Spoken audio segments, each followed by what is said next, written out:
हिमाचल प्रदेश में जमकर बरसे बादलों ने हिमाचल की तस्वीर ही बदल कर रख दी है। जहां हिमाचल अपनी प्राकृतिक सौंदर्य के लिए जाना जाता था, उसी प्रकृति ने ऐसा रौद्र रूप दिखाया कि हिमाचल की खूबसूरती को ही तहस नहस कर दिया। हर तरफ बस तबाही का मंजर देखने को मिल रहा है। शायद ही ऐसा कोई जिला हो जहां प्रकृति ने अपना प्रकोप ना दिखाया हो। हालांकि अब मौसम ने शांत रुख अपना लिया है, लेकिन खतरा अभी टला नहीं है।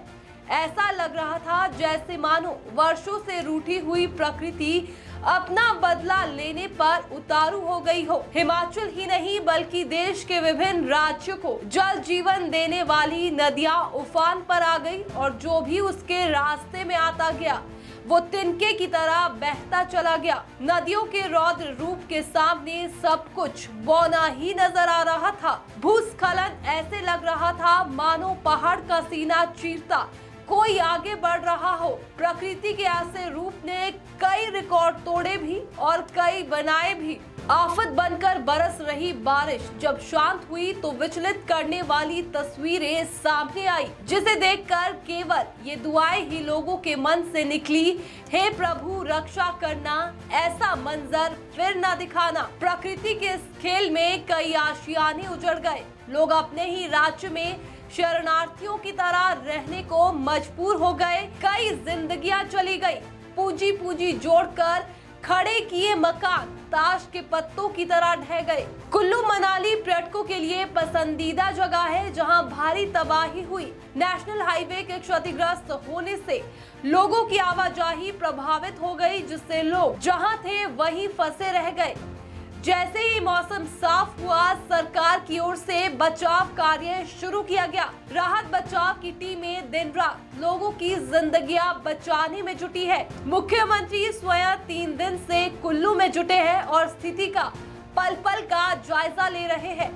प्रदेश सरकार में मंत्री भी प्रभावितों का हाल जानने के लिए जमीनी स्तर पर जुटे हैं। हालांकि सरकार ने प्रभावितों के लिए मुआवजे का भी ऐलान कर दिया है।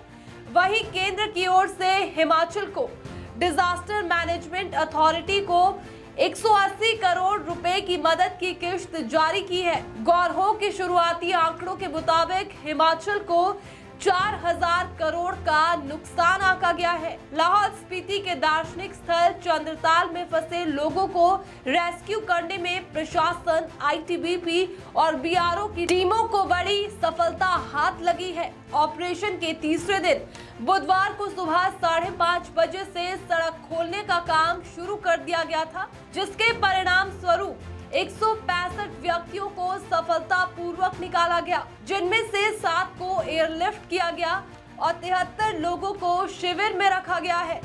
साथ ही 10 चारावाहों को इस दौरान रेस्क्यू किया गया। मुख्यमंत्री सुखविंदर सिंह सुक्खू ने जानकारी दी कि बचाव टीमों ने 6 साहसिक उड़ानों में सांगला से करछम तक 118 लोगों को सफलतापूर्वक निकाला। आपको बता दें कि अभी तक सूबे में मॉनसूनी बारिश से मरने वालों की संख्या 90 के करीब पहुंच गई है। सामान्य जीवन अस्त व्यस्त हो गया है। अभी हिमाचल को इस दर्द से उभरने में समय लगेगा। वहीं मौसम विभाग की ओर से 14 से 17 जुलाई तक विभिन्न जिलों के लिए येलो अलर्ट जारी किया गया है और फिर से इस तरह की स्थिति प्रदेश में होने की संभावना जताई है।